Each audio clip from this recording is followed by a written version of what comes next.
Okay. So, at that time, you were growing up, wala na sila ng tatay mo. Sila pa rin. Anong, ha? Opo. Walang anything. Minsan lumilipat yung tatay ko dun sa nanay ko. Wow, that's very interesting. Napakabait po Oh, ng stepmother ko. Super. Wala kang makikitang ganun kasi walang ganung pelikula eh. Walang suguran na walang... Wala po. Ang tawag sa kanya ng nanay ko is ate. Kasi nagpupunta rin siya sa bahay na. Isa lang ako talaga. Pero siya yung stepbrother ko, 5, 4 na stepsister. Tapos ako yung panghuli na pang-10. Bunso ka sa... Bunso, panganay ako sa nanay ko. Oh, medyo complicated yung ano. Opo. Bali yung father ko, dalawa yung legal wife niya, siyam yung anak niya. Okay. Sa mother ko, hindi legal yung wife yung mother ko. Can we call that illegitimate? Parang Opo, illegitimate that time. that time. Illegitimate child ako. Isa lang ako. I see. Solo lang po ako. So, paano po yun? Ano pong...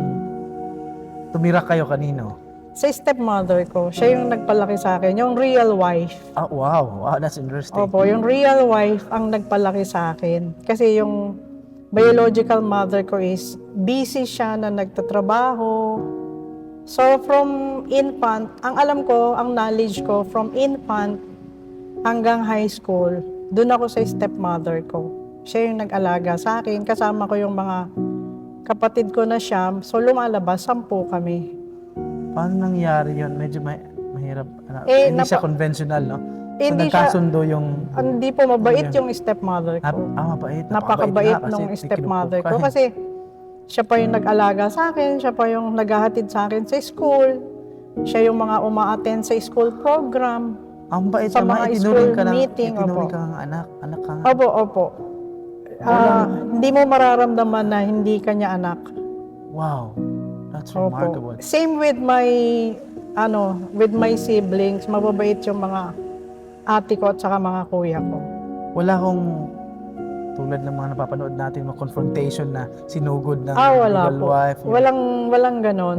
Yung kabit. Kaya, for example po, kasi yung mother ko nagtitinda sa Divisoria.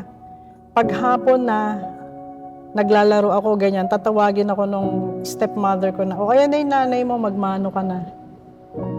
Kasi neighborhood namin siya eh. Sasabihin ng... Ng stepmother ko na magmano ako dun sa nanay ko. Wow. And how did it feel? Did you feel like may dalawa kang nanay, ganon? Alam ko dalawa yung nanay ko, pero at that time, To whom were you na so bata close? ka, ang intindi mo lang, dalawa yung nanay mo. Pero kanino ka pinakamalapit? Sa stepmother ko. Kasi nga kinukup ka niya. Kasi siya yung katabi ko matulog, kasama ko sa school, kasama ko sa lakad, kasama ko sa simbahan. So tuwing kailan mo nakakasama yung biological mother mo? Wala. Pag Sunday, yung palilipatin ako ng nanay ko doon, sabi niya, lipat ka na, dyan nanay mo. Wow. Ganun lang, mga Tapos ilang bonding oras niyo po? lang. Anong bonding yun nung Wala kaming bonding during Sundays? ng biological mom ko. Wala? Kahit Sundays? Ano siya sobrang workaholic. Oh. Para kanino siya nagtatrabaho? Ikaw lang ang anak niya. Siguro po for the future, ganyan, yung pagyaman. Kasi let's say, mahirap ka lang, mahirap. So gusto mong yumaman. Siguro, ganun po. Hindi ko alam yung mind niya, pero yun siguro, sobrang workaholic niya, ang focus niya is magkapera. Pero yung parents ko kasi, yung tatay ko at yung stepmother ko, mayaman na kasi sila. Mayaman sila. Opo. Okay. So, at that time, you were growing up, wala na sila ng tatay mo. Sila pa rin. Ha? Opo. Walang anything. Minsan lumilipat yung tatay ko dun sa nanay ko. Wow, that's very interesting. Napakabait po ng stepmother ko. Super. Wala kang makikitang ganun kasi walang ganung pelikula eh. Walang suguran na walang... Wala po. Ang tawag sa kanya ng nanay ko is ate. Kasi nagpupunta rin siya sa bahay Paano namin. siya nakilala ng stepmother mo, yung mother mo? According Sa isang bahay siya? according sa kwento, yung nanay ko is namasukan na tindera. Parang tindera siya ng father ko. Hindi Okay, ko sa negosyo nila. hindi ko alam kung basta yan lang yung according sa kwento ng matatanda Okay. na tindera.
Ikitungo. Iba yung trato sa'yo. Hindi ganun kalakas. Pero kahit paano syempre sensitive ka, nararamdaman mong, saka kasi tinutokso ka na anak ka sa labas ng Narinig mo na ng mga yun? kalaro mo.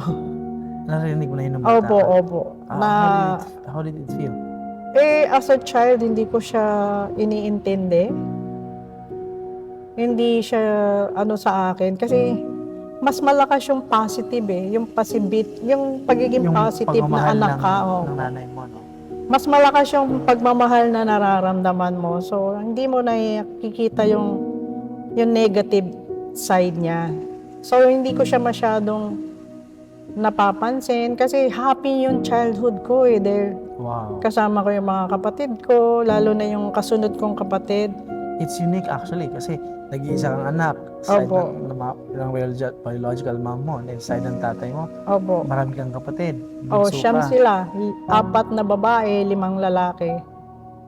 Did you come to a point na na-realize mo na naunawaan mo yung damdamin ng mga kapatid mong hindi masyadong Opo, close?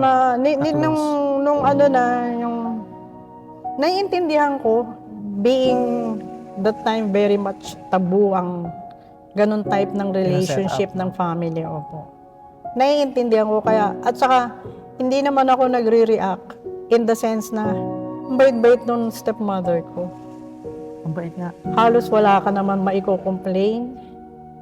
As in, totally wala. Kasama ka niya na nagsisimba. Parang feeling ko nga, favorite pa nga ako ng stepmother ko Was there a time na pinagsilosan ka ng mga kapatid mo?